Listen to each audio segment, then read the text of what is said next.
Hi, everyone. Thank you so much for joining us today. We're so glad you're here. I'm Alicia Garrels, a K-12 literacy and learning specialist with the Center for Literacy and Learning.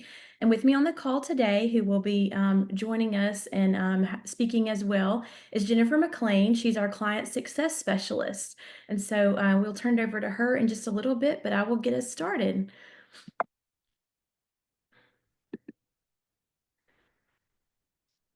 So at this center, we work every day to advance literacy and learning through evidence-based practices in the classroom, home, and community because we believe everyone is empowered through literacy.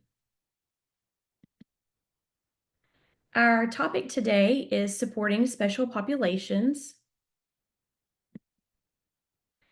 and our learning objectives are to identify the importance of instruction for multisyllabic words, discuss obstacles students encounter when accessing text, apply specific word division strategies as implemented in the center's Growing Reading Brains training, and connect strategies, research, and implications for spelling instruction and student success.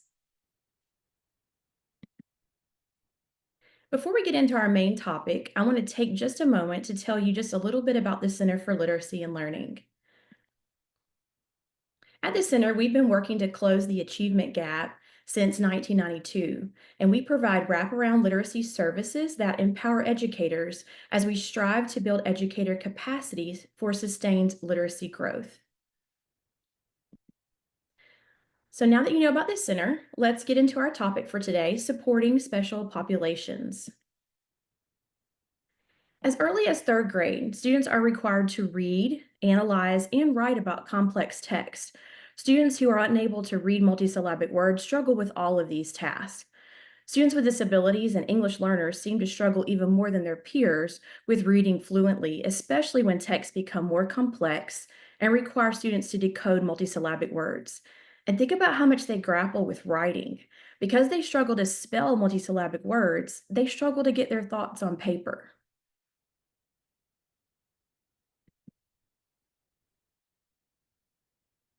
Here's a little more research that kind of highlights that importance of multisyllabic words. Consider the first statistic.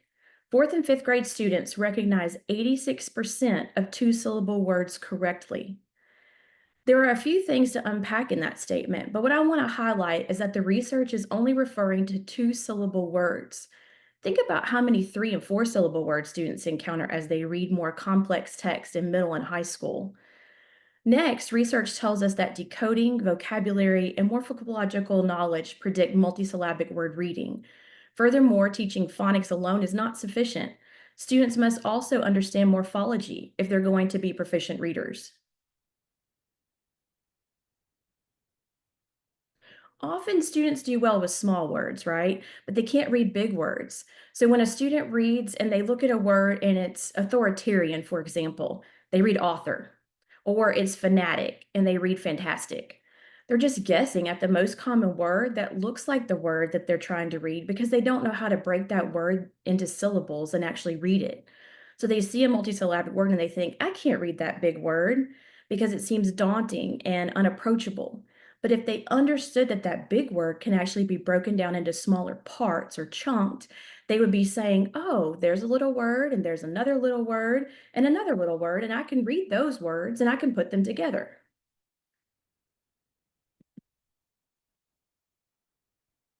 So students need three prerequisite skills to read multisyllabic words. Being able to read one syllable nonsense words, knowing how to count syllables in spoken words, and naming the vowel letters. When they've mastered those skills and are ready, if they learn that every syllable has a vowel and that they can count the vowel letters to break a long word into syllables, they can easily read multisyllabic words. So, to figure out how many syllables are in a word, students should ask themselves two questions. First, how many vowels are in the word? And second, are all the vowels together or apart? Students can then learn how to divide syllables to read longer words. It's also important to teach syllable types in conjunction with phonics skills so students learn how they are connected and how to determine the vowel sound of each syllable. You'll see here, for example, that a two-syllable word like cupcake can be divided into a closed syllable and a VCE syllable. And if students understand that the vowel sound is short in the closed syllable and long in the VCE syllable, then they can read the word. Teaching this unlocks the potential for students to read so many more words.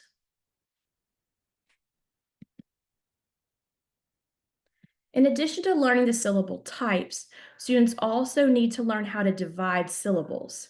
So if students have access to these basic syllable division rules that you see on the screen, they can use them to chunk multisyllabic words when they're reading independently.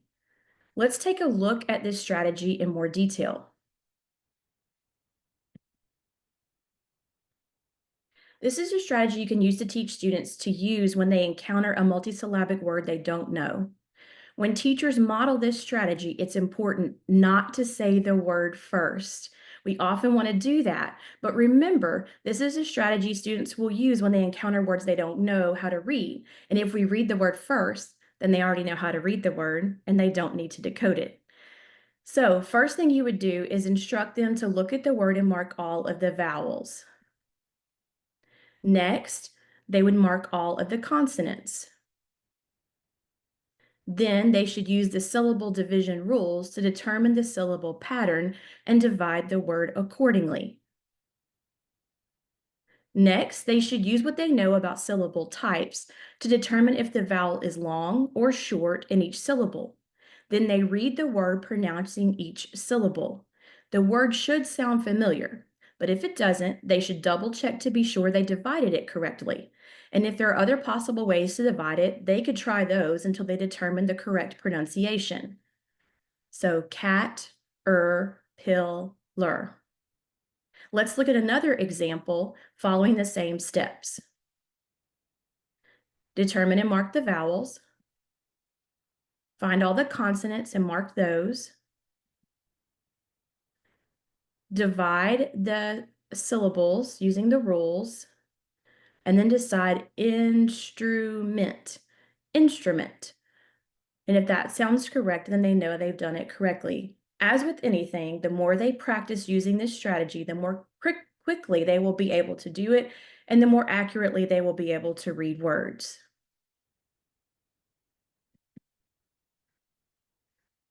As I mentioned earlier, students who are unable to read multisyllabic words are often also unable to write multisyllabic words because decoding and encoding are reciprocal skills.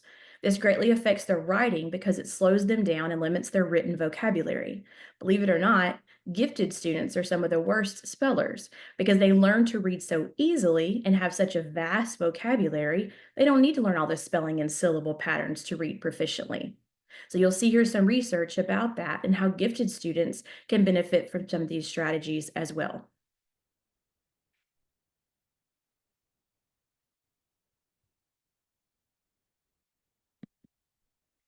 This is a syllable spelling grid. It's an effective spelling practice and assessment strategy. This grid strategy encourages students to spell words syllable by syllable, and they then put the syllable parts together to form the whole word. If students understand syllable types and syllable division rules like we just went over, they can be successful at spelling multisyllabic words.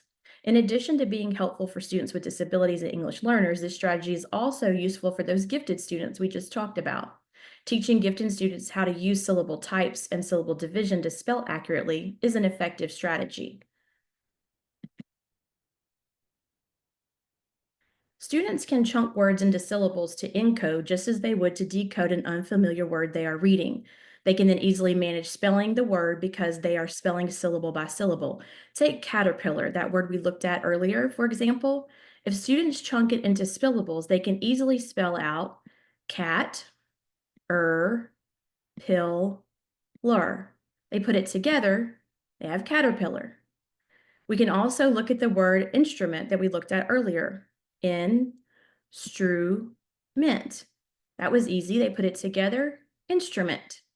So you can see here that this strategy works for encoding the same as decoding. And if they're completing assignment and they need to write the word advocate, let's say, for example, it works the same way. Advocate. And they put that together, advocate. They can sound out and spell all of the words that they need to. Using this, it helps them to break it down. It's an effective scaffold for spelling tests as well. Allowing students to use this grid on a spelling test would increase their success rate. Now I'll turn the presentation over to Jennifer. She's going to talk to you about some of our programs, including Growing Reading Brains.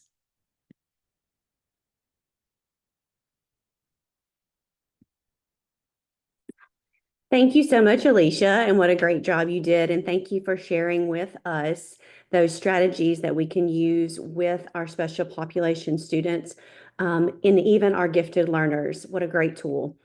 I would like to take the moment to just kind of share some of the programs that we offer here at the Center for Literacy and Learning and ways that you can get more information about strategies that Alicia just shared with you. And one of those was the strategy came from our training called Growing Reading Brains.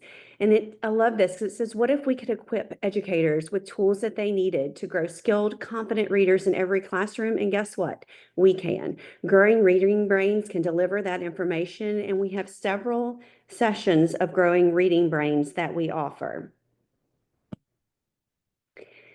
These are some pictures of Growing Reading Brains in action. You can actually see Alicia going over phoneme grapheme mapping, advanced phonics strategies, such as the one that we just went over with you guys. And just letting you know, this is a 100% hands-on workshop model where we embed science of reading training with application tools that you can use right to the classroom. The learning sessions for Growing Reading Brains, we have multiple. We start with early learning centers. So this would be for birth to 3 years old. We have one specifically for pre-kindergarten. We have one for elementary, kindergarten through 3rd grade. And then we have our adolescent learners, 4th through 12th grade. And the newest of all Growing Reading Brains, our EL population, our English learners. We have developed a Growing Reading Brain training to help implement these multiple sessions that can be done in person or by virtual delivery. It's also important to note that Growing Reading Brains does meet the Act 108 requirements. We have served over 429 educators and 241 early childhood educators, and 100% of participants that have completed this coursework say that they can use the information within the first 6 months of completing the course.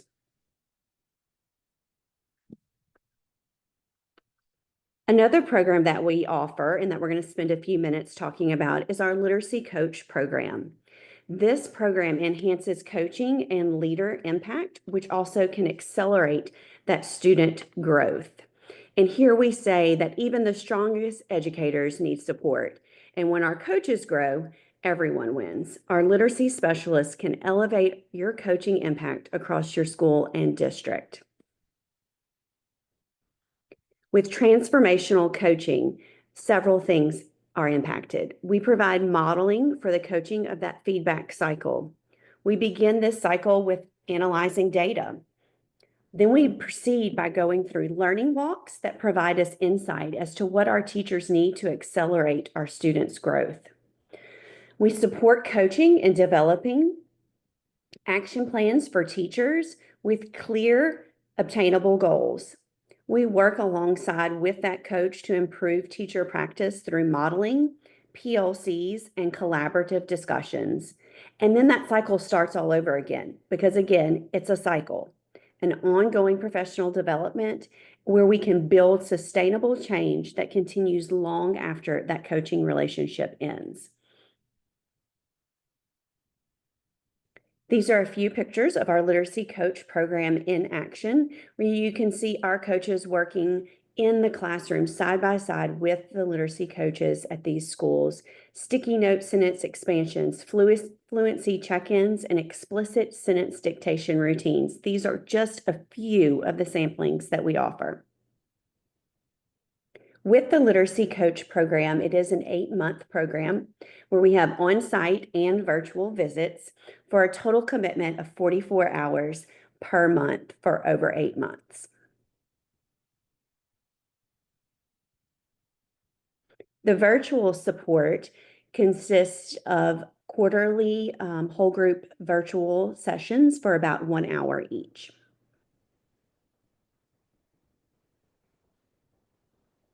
And then we have district support for Literacy Coach program, which it comes in quarterly visits, so 4 months, where they are on site and virtual for a total commitment of 22 hours.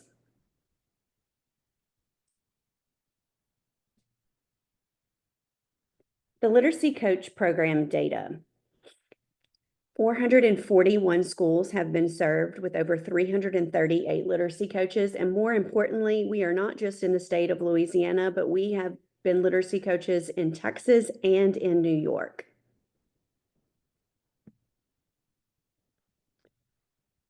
Not only do we have the Literacy Coach program, but we also have what's called Comprehensive Literacy Innovation Support. And we like to call this Literacy Coach program on steroids. So instead of 44 hours, you get 94 hours of focused, high impact literacy support delivered directly to your team over the course of a year. And here you can see that almost a very similar cycle that we are given in this, but it again, 94 hours. So we go through the data planning, we go through that intervention and support, we go through learning walks and observations, and we mentor that coach and those classroom teachers on site for 94 hours.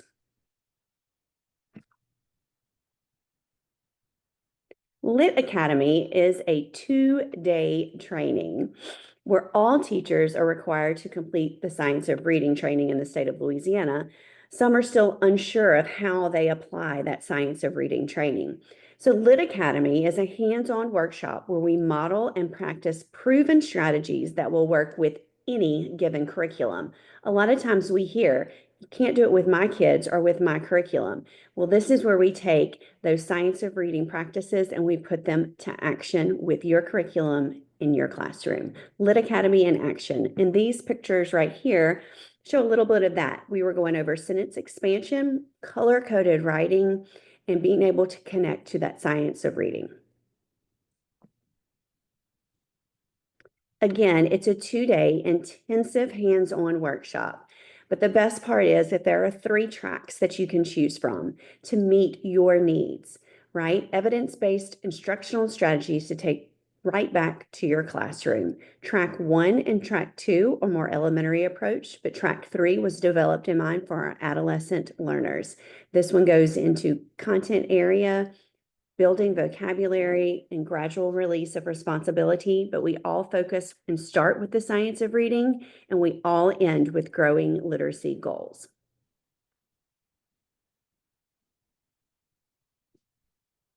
So far with Lit Academy, we've served 327 educators, 153 schools, 24 school districts, and again, 3 states. This time we've been in Louisiana, Indiana, and Wyoming.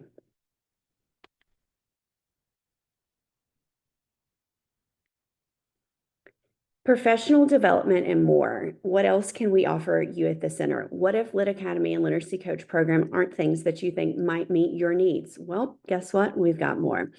Some things that we offer here at the center are specialized in learning walks, PLC support, modeling and coaching, and consultation and collaboration. Modeling and coaching goes back to the statement I said a minute ago. You can't do it with my kids or my curriculum. This is where our specialists come in and they provide just that. They model best practices and strategies with your students in your classroom with your curriculum. And then we also offer professional development topics such as small group instruction, which to me is hot topic number 1 right now, differentiated instruction, data digs, vocabulary, tier 1, 2, and 3, and of course, writing, because reading and writing go together. So if at any time that you need some extra support and help, we would love for you to reach out to us. This is my email address. You can contact me directly about any of the programs that were mentioned here, or if you just need to brainstorm and want to talk about these are the things we're seeing in our schools, what can the center do to help us take it to the next level? We would love to have those conversations. And there's some more information for you. Here's our website, mycll.org. You can also reach any of us at learn@mycll.org and our phone number. Thank you so much for attending our webinar today. These are our additional programs and services that we did mention today. This video has been recorded and will be emailed out to you, as well as a little, I believe the spelling grid is coming for our participants today that Alicia modeled. So you guys will get a copy of that so that you can take that information and share it with your other educators in your building. We hope you enjoyed our webinar today. And remember, everyone is empowered through literacy.